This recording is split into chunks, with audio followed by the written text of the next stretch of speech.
I walked into the Thursday morning strategy session expecting the usual rhythm. Budget reviews, quarterly forecasts, and the kind of questions you can answer while your tea is still steaming in its cup. The conference room smelled like it always did at that hour.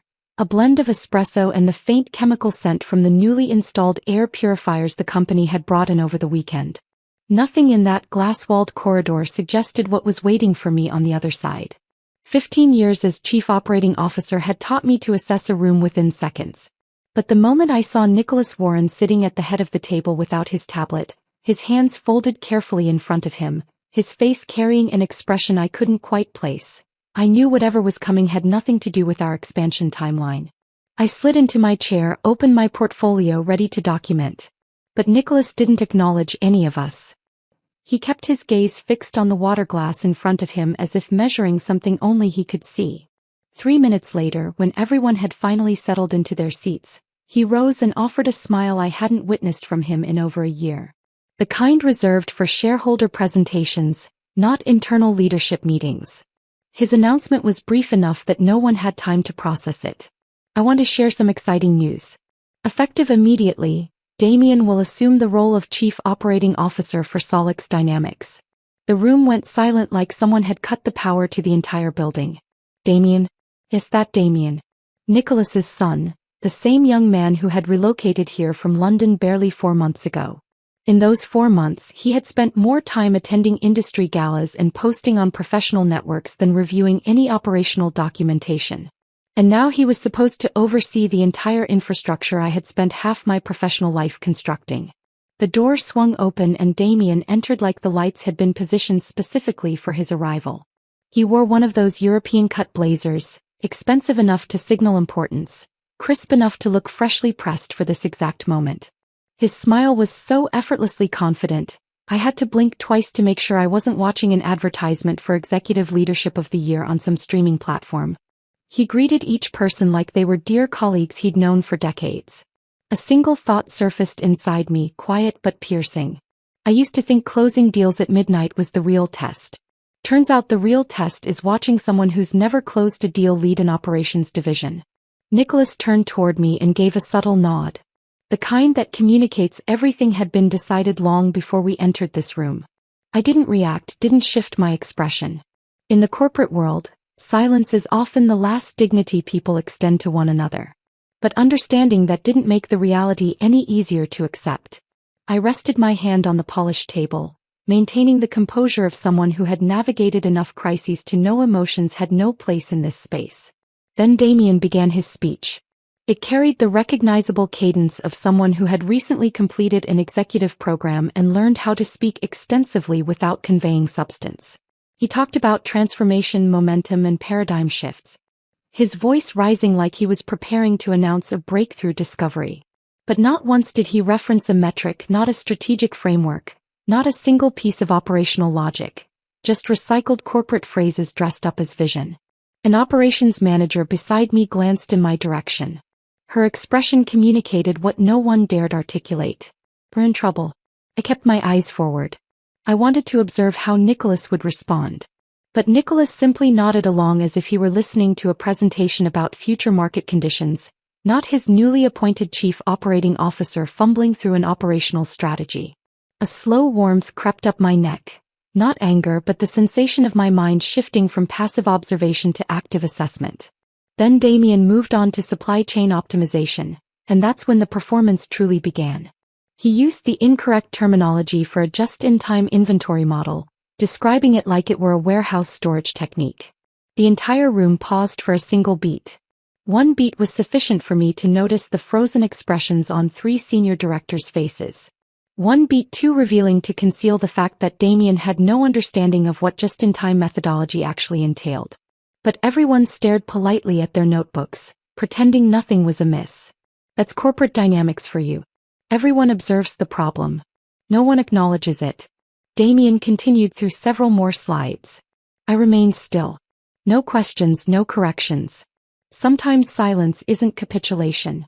Sometimes silence is how you observe the machinery turn and decide whether you still have a place in its motion. The meeting concluded with polite applause, the kind delivered with palms barely touching, not genuine approval. Damien made another circuit around the table to shake everyone's hand. I smiled back the way you smile when a neighbor enthusiastically shows you the cake they ruined. Nicholas caught my eyes, half appreciative, half evasive. I walked back to my office. My screen was still displaying the logistics report I'd been reviewing the previous evening. A minor inefficiency I knew I could resolve in 15 minutes. But as soon as I opened the file, something troubling struck me. Damien had been in it. He had rearranged distribution channels, altered vendor priorities, and added a routing protocol that was fundamentally flawed. And I knew immediately that was the first fracture. Operations never collapse from one catastrophic failure. They deteriorate from the small cracks everyone chooses not to examine. I sat there for an extended period, not furious, not defeated, just observing the structure I had spent years building tilt 1 degree off its axis. Before I continue, tell me where in the world you're listening from. I genuinely appreciate seeing where these stories reach, sometimes to places I never anticipate. I stared at the logistics file Damien had just compromised, and instead of reacting emotionally, my thoughts drifted backward. When something you've maintained for so many years begins to fracture, something instinctive pulls you toward the beginning, as if questioning how you arrived at this point in the first place. I grew up in Detroit, a city where winter halts almost everything except the rhythm of my fingers on a keyboard. I started working with systems at 14 with an old laptop my mother purchased from a liquidation sale. Every time I ran something even moderately intensive, the processor heated up like it was struggling to survive alongside me. No one in my household comprehended what I was doing, but they understood the way I looked at the screen when scattered data transformed into something functional. From that moment, I knew I had discovered the thing I would pursue for life. I met Nicholas Warren at a regional business conference. He wasn't the type of person who relied on elaborate rhetoric. He spoke about wanting to build a logistics platform for enterprise distribution, and he communicated like someone who genuinely believed in it. Solix Dynamics was on the verge of bankruptcy at the time, but Nicholas didn't appear like a man prepared to surrender. I remember listening to him for nearly 30 minutes, and for the first time in years, I felt recognized without needing an extensive portfolio. When he asked if I wanted to join Solix Dynamics, I agreed without hesitation. On my first day at the company, I felt like I was 14 again. A cramped office with 4 people, 3 outdated computers, and a network router kept functional by a small cooling fan that looked ready to fail. Anyone else might have turned around and departed, but I appreciated it. Lack of resources never frightened me. Only the absence of vision did, and Solix Dynamics, resource poor as it was, never lacked vision. Nicholas, back then, was the driving force of the company. He arrived earlier than everyone, always with a thermos in hand, his optimism so persistent, I sometimes wondered if he had actually examined our financial projections. One evening, while we were managing a critical supply chain disruption, he turned to me as if reminding himself, "When we reach our valuation target, you'll be recognized as a founding executive." I wasn't someone who trusted commitments easily, but something in his tone made me believe that one. The years that followed consumed me entirely. I redesigned our entire operational framework so we wouldn't have to depend on expensive consultants we couldn't afford. I constructed an automated tracking system so we didn't have to monitor shipments manually every night when the network slowed down. I restructured the vendor relationships to extract maximum efficiency from partnerships that should have dissolved years earlier. Some nights I worked from the office couch, listening to the server equipment hum like a heartbeat, anxious and fulfilled at the same time, like watching my 14-year-old self come alive again. The first 3 years exhausted me to the point where weekends felt like myths, but they were also the years I was most fulfilled. Solix Dynamics started acquiring clients, then more. Every dollar we conserved through efficiency became momentum for the next phase of expansion. When a major investor questioned how we processed operations so rapidly at such low overhead, Nicholas just smiled and said we had a competitive advantage. In reality, that advantage was only me and a custom-built framework assembled in ways only I comprehended. When Solix Dynamics reached a valuation of $5 billion, I didn't celebrate like everyone else. I just watched the dashboard run seamlessly and felt a quiet satisfaction. The feeling you experience when you finally step back and see the structure you've been assembling brick by brick for years. During all that time, Damien existed outside our reality entirely. He lived in London, drifting through social events, photography projects, experiences I never had the luxury to imagine. Nicholas spoke about him with pride, but never mentioned bringing him into the company. Everything seemed clear. I managed the operations. Nicholas managed the investors. Damien managed being Damien. But as Solix Dynamics expanded, so did the pressure from the board. They wanted a younger presence, a successor, a clean family narrative for the media to package neatly. Investors wanted continuity, stability, a right in charge of operations. I began noticing subtle shifts in Nicholas's voice every time he discussed Damien. Not because he desired this, but because he was getting pulled into the same politics that consume every successful company eventually. I saw it clearly this morning in the conference room. The way Nicholas avoided my eyes when he announced Damien as Chief Operating Officer wasn't confidence. It was the look of a man trapped between his family and the person who had built the foundation with him. Thinking about that, something inside my chest tightened. Maybe Nicholas wasn't the man from that cramped office with the struggling router anymore. And maybe I wasn't the young professional who trusted his commitments either. But what cut deepest was the undeniable truth that somewhere along the way, our paths had started to diverge without me noticing. And the moment Damien placed his hand on the Chief Operating Officer title this morning, I knew something with absolute clarity. The most difficult days of my career weren't behind me. They were waiting ahead. The following morning, I arrived at the office earlier than usual. Maybe I wanted time to prepare myself for the first operational review led by Damien. Everyone assumed it would feel more like a performance than a strategic discussion. When I entered, the atmosphere felt exactly like the moments before a critical launch. Quiet, tense, anticipating.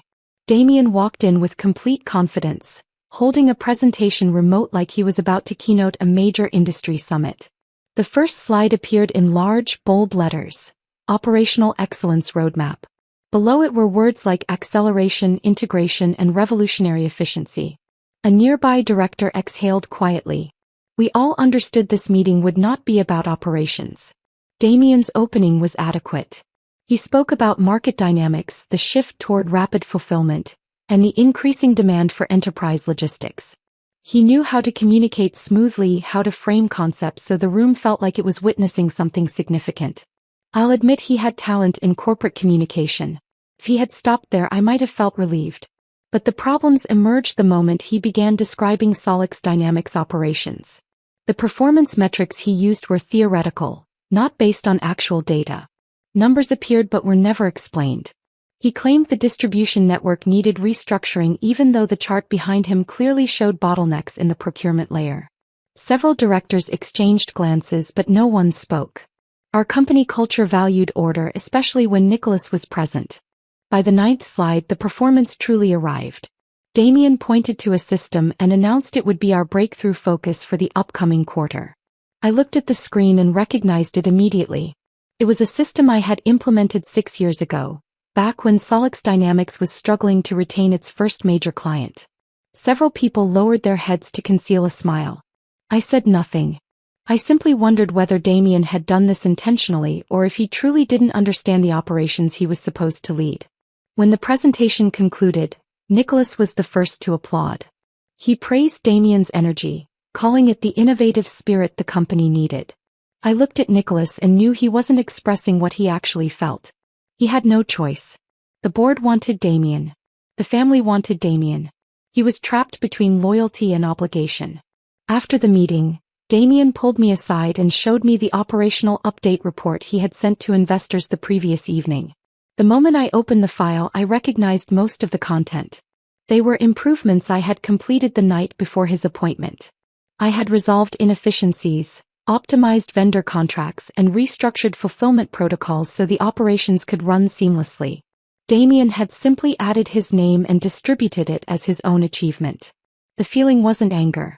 It was the feeling you get when you see a pipe you installed perfectly being shifted out of alignment. A small error that signals a larger problem. Damien saw my expression and misinterpreted it as surprise. He said this was only the beginning, that I needed to adapt to the new way of operating. I smiled slightly, a smile polite enough to pass, but not strong enough to hide the disappointment. In the days that followed, I noticed new patterns forming in the office. The atmosphere was no longer comfortable. A few board members appeared more frequently, requesting detailed explanations of recent changes. They never stated it directly, but the way they observed Damien made their doubts unmistakable. Nicholas tried to defend his son, but there was a flicker in his eyes I had never witnessed before. A quiet, restless uncertainty. I kept working as usual, monitoring operational logs, reviewing every change Damien implemented. Those changes rarely caused immediate failures, but after years of examining infrastructure, you learn to recognize danger early. A few rushed vendor approvals. A few compliance steps were abbreviated. A few protocols were adjusted without updating internal records. Small things, but small things create fractures in structures that once felt unbreakable. I stayed silent. No one requested my perspective. Maybe because they already knew where the truth ends in a company this size. Some things cannot be stated without triggering consequences. I understood that. I had been here long enough to know when silence is the only way to preserve your integrity. One night, long after the offices had emptied, I was still at my desk. Rows of operational logs scrolled across the screen. I watched them like a pulse, the heartbeat of something I had helped create, and I knew exactly what I was observing. Damien did possess strengths, but not in the place the company needed them.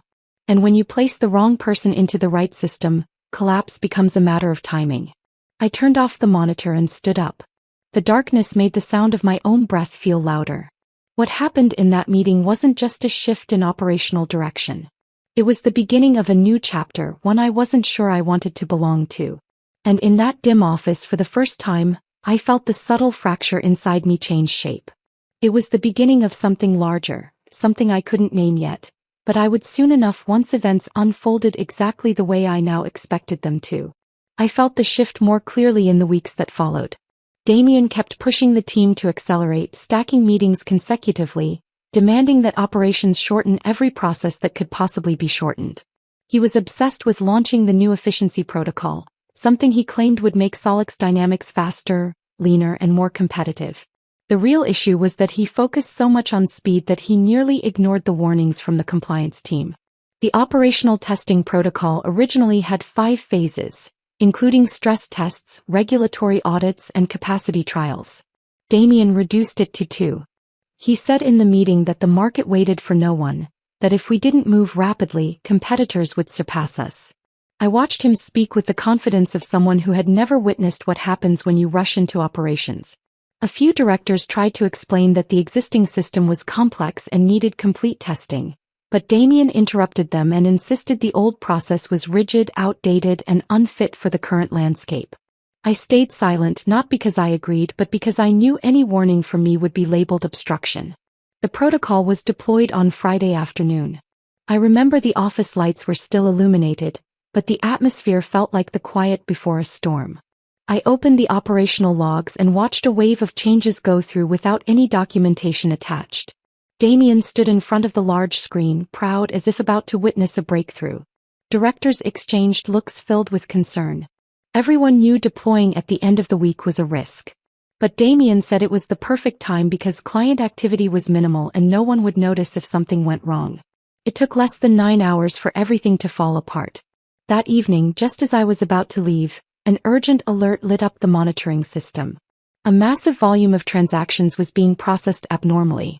I opened the logs and saw unusual commands running through areas that had always been protected by testing modules. I knew immediately it wasn't a small error. It was a severe operational failure. Within an hour, business media began posting about an Solix Dynamics disruption. Some major accounts broke the story before the company had time to respond. By midnight, the office lights were on again. Damien was moving around frantically, issuing orders and repeating that the old system lacked resilience. He told Nicholas he was only a victim of legacy flaws. Nicholas looked at me. His eyes requested an explanation, maybe even a solution. I stayed quiet. I wanted to see how far Damien would push the narrative. Soon enough, he asked operations to investigate failures in old components. And in an email to the board, he wrote that the system I designed no longer met contemporary standards. I opened the logs from the entire protocol deployment. It took 12 minutes to find the source. A segment of logic Damien added to increase processing speed had accidentally opened a direct path to an unvalidated transaction queue. It had never happened before and it had never been tested. I exported all change logs, annotated each line, and matched timestamps with unauthorized transaction commands. Every detail pointed to the new protocol, not the old infrastructure.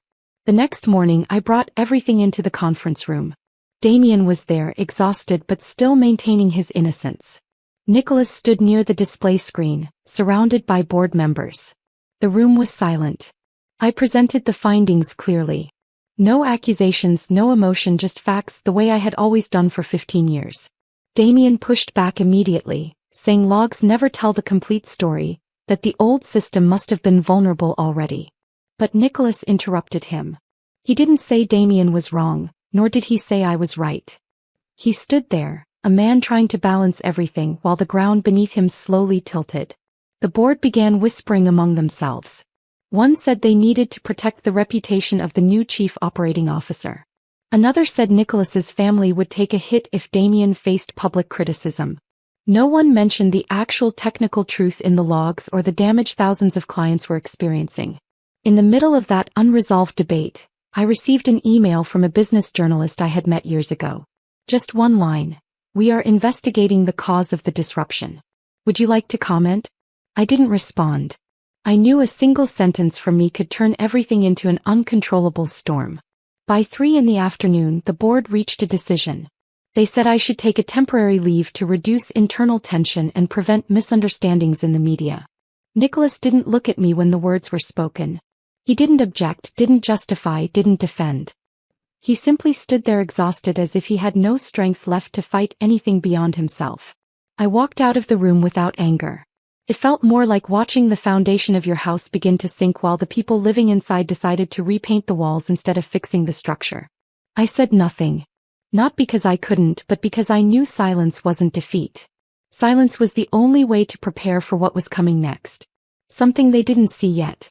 Something much closer than they thought.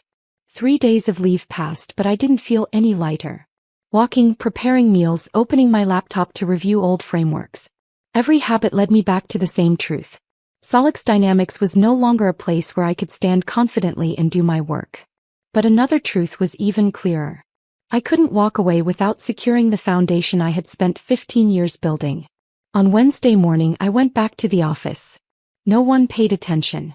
Maybe they assumed I was only stopping by to collect personal items to make my leave look official. I sat at my familiar desk, the keyboard still worn from nights of typing straight through until morning. I opened the system repository and accessed the sections only I had complete control over.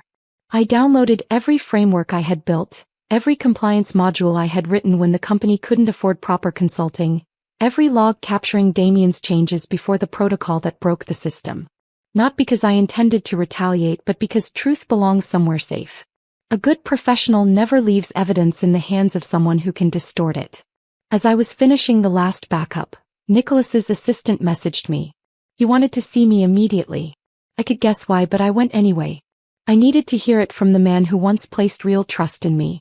Nicholas's office looked the same, clean, bright, smelling of fresh coffee. But the air was different. He stood there tracing the edge of his desk with his fingertips, searching for words. As soon as I sat, he spoke directly and exhausted. "Victoria, I think this has gone far enough. Come back to work. I will adjust your compensation, even your position if needed." I waited for the part one already knew was coming. He lowered his voice. "Damien is under tremendous pressure. If you support him a little longer, everything will stabilize." I smiled faintly. Not mockery, the kind of smile you make when you hear something you've known for a long time but still hoped wasn't true. "You mean I do my work and cover the parts he does wrong?" Nicholas didn't answer directly. "I just need things to stabilize again. Stability. It used to be our shared goal. Now it was a wall he built to protect someone who didn't understand the consequences of his own mistakes." I spoke calmly, clearly. "Nicholas, I'm not here to conceal the failures of someone who treats failure like an acceptable outcome." He froze at that, as if I had held a mirror up to him he didn't want to see. He didn't argue. He just stood there, a man trying to hold both sides of a collapsing structure, even though the foundation had shifted long ago. As I rose to leave, Nicholas spoke so quietly I only heard it because the room was still. "I don't want to lose you." I turned back and for the first time in the conversation looked straight at him. "You didn't lose me today, Nicholas. You lost me the moment you thought I could be replaced by anyone who shares your last name." He said nothing more. I walked down the hallway, White walls, gray carpet, the metal Solix Dynamics logo reflecting in the corridor lights. I stopped in front of it. 15 years. Not many people spend their youth building an enterprise from bare ground. I did. And I once believed I belonged here. But the truth was painfully simple. I belonged to the work I did, not to the people who treated me as an instrument. I touched the glass under the logo before moving on. Not a goodbye, more like a quiet thank you to the version of myself who survived those early years. Back at my desk I packed my things. Just a few items. A small operations notebook, an old stainless steel water bottle, and a framed photograph that the leadership team gave me the year Solix Dynamics secured its first major contract. I lifted my laptop and noticed a small note on the keyboard. Thank you for teaching me to build sustainable systems. No signature, but I knew the handwriting. A young manager who trembled when implementing his first major protocol. The one I once told that good operations aren't just functional. They carry responsibility for whoever inherits them next. Someone who stayed late with me resolving a critical disruption and said in the morning that I made him believe this field still had people who worked out of integrity. That note wasn't a farewell. It was proof that my 15 years had never been wasted. I folded it carefully, more carefully than the system logs I had backed up. I slipped it into my pocket like a piece of good infrastructure you never want dismantled. When I left the office, no one said goodbye. No one spoke, but the silence wasn't as cold as I expected. It felt like a long-held breath the entire building was releasing as I walked out. The door closed behind me softly. No echo, no resistance. But I heard one thing clearly. It was the sound of an old chapter closing and a new one waiting somewhere else, opening. Leaving Solix Dynamics, I didn't go home. I needed a city that didn't remind me of gray hallways, conference room displays, or the exhausted look in Nicholas's eyes the day I closed the door behind me. I chose Portland. New York is a place where people talk about business like a war you must win before someone wins against you. Portland feels more like an old craft workshop. Warm, deliberate, unpolished, full of people who work with intention and mean it. On my first morning there, I sat in a small cafe on Hawthorne Boulevard. No rushed meetings. No voices insisting that we needed to scale faster, just people reading, creating art, repairing bicycles. I sat there watching steam rise from my cup and thought maybe this was where I could breathe again. I spent a few weeks exploring the city, listening to the stories carried in the community. Portland has a rhythm that makes you feel you don't have to prove anything. No one asks if you are a chief executive officer or a chief operating officer. No one cares how much funding you raised. They only ask, what are you building? Large or small? Every answer is accepted. I thought I would stay paused longer, but this work has a way of calling you back. One afternoon, I opened my email and saw a message from an investment group that had followed Solix Dynamics from its earliest days. They heard I had left and wanted to meet, not to investigate the scandal. They wanted to discuss operations, the one thing I knew how to build better than anything else. The meeting took place in a glass-walled office overlooking the Willamette River. The group's representative was direct. They needed an operations platform that was secure, stable, and scalable. Solix Dynamics had once promised that, but they no longer believed. They wanted me to build the system the way I believed it should exist. They would fund it. I would keep architectural control. It didn't take me long to agree. Cascade operations began in a tiny second-floor office in a brick building downtown. The space was too small to call a startup. Just enough room for an old wooden desk, a squeaky chair, and a used network router whose fan sounded like wind slipping through a cracked window. My only employee then was a part-time contractor who helped organize documentation and write simple test protocols. I didn't feel discouraged. If anything, the simplicity made me feel like I was starting on clean ground. No board, no politics, no meetings where people pretend to want the truth. Just me, an old router, and a blank page in my mind. I opened my laptop, stared at the empty framework editor, and began rebuilding my system line by line. I didn't replicate a single component from Solix Dynamics. This was a rebirth. I redesigned the data structures to be efficient, testable, and traceable. I rebuilt the monitoring system so any professional could understand what was happening at a glance. I tested each small module with patience, not urgency. Every new line of logic felt like laying bricks on a new foundation. I remembered something I once told a young manager years ago.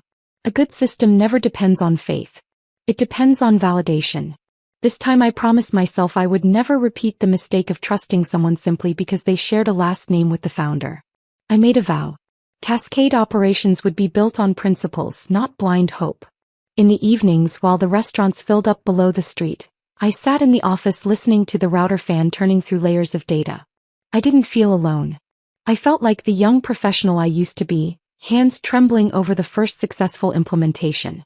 A few weeks later, Claire showed up. She looked around the small office, sat down, and gave me the tired smile of someone who had survived the old world too long. "You're really starting from here."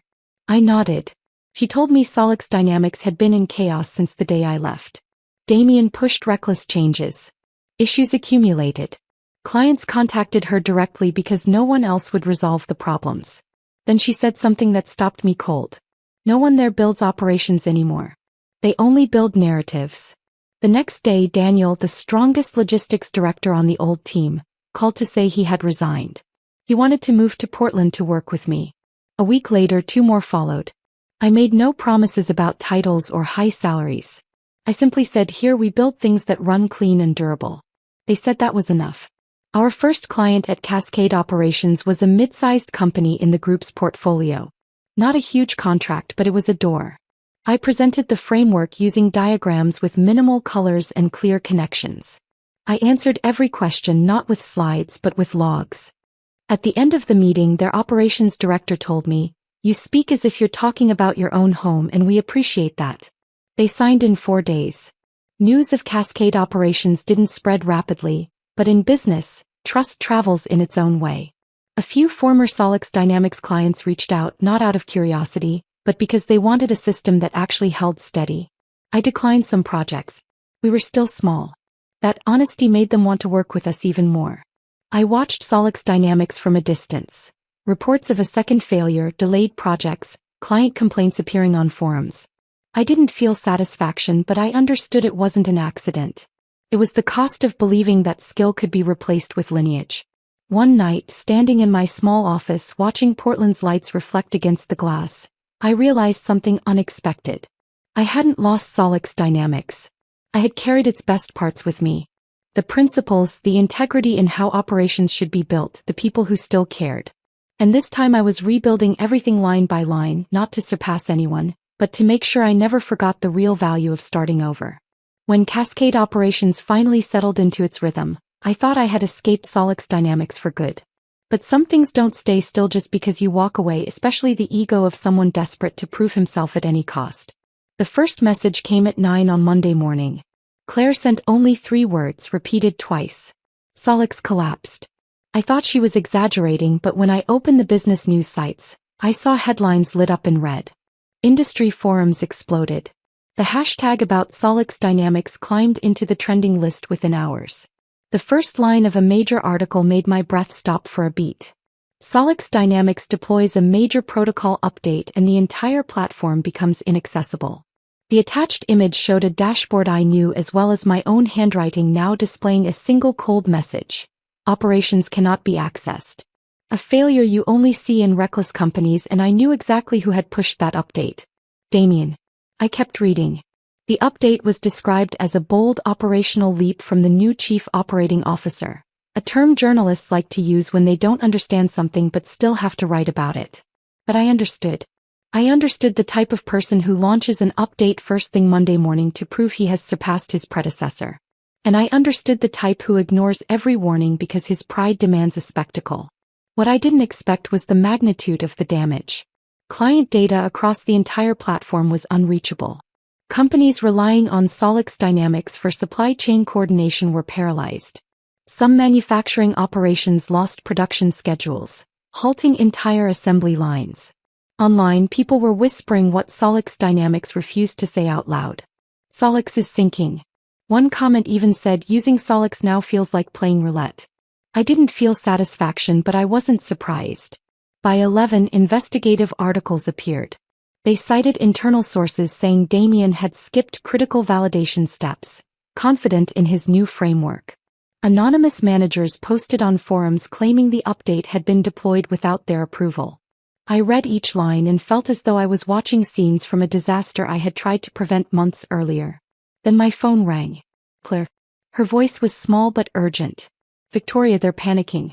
The board wants Damien to explain, and Damien, I don't even know what to say. He's blaming everything except himself. I closed my eyes. I could picture it. The tense conference room, Damien standing at the board talking rapidly, talking extensively, throwing around phrases he learned in executive school. None of them touched the root cause. I knew that posture. When systems are stable, anyone can pretend to be brilliant. But when they collapse, only real competence keeps you standing. By midday, major clients released statements. A manufacturing company said it was considering switching providers. A distribution firm suspended its use of Solix Dynamics entirely until stability returned. One of them emailed Cascade Operations. They emailed me. They wrote, "Victoria, we want to discuss migrating our operations to your new system. Are you accepting projects?" I stared at the line for a long time, not out of excitement but because of something heavier.